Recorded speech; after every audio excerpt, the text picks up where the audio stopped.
Hello, my name is Jennifer. These are my sisters and this is my mom. Like so many kids in America today, my parents lost their money in a mortgage situation. We had a nice house, I had my own room, I had friends.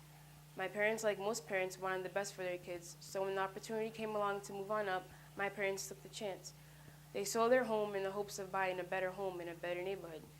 I know that millions of homeowners have lost their homes, but we the kids are the face of being homeless.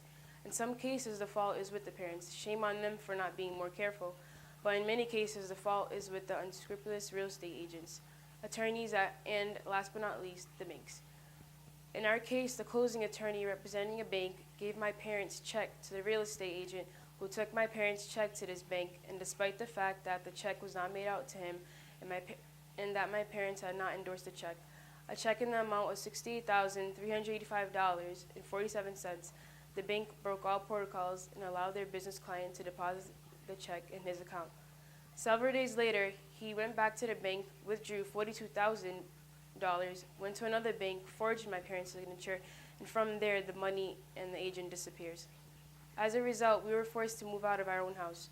With no money, we had to move from place to place. Finally, we were homeless.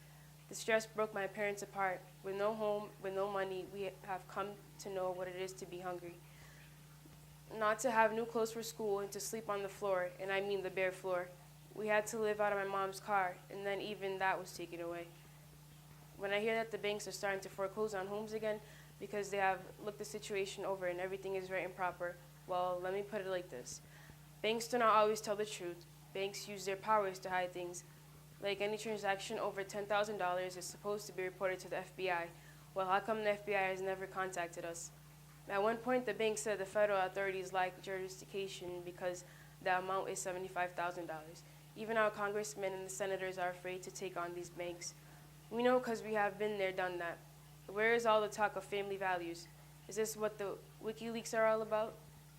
If your mom and dad have lost their homes, if you lie awake at night thinking about how your life has changed, first, it is not your fault. Second, if you want to talk about it, we want to hear from you. We are the face of the mortgage crisis. It is our lives and our future that is being destroyed so that the banks can pass out mega bonuses. Write to us and tell us, and then we can tell the world. Write to us at ofby4@verizon.net or care of P.O. Box 431, Pawtucket, Rhode Island, 02860. Oh, by the way, the bank that caused all this grief, the bank that has caused my mom and sisters to start talking about suicide, that bank is the Bank of America.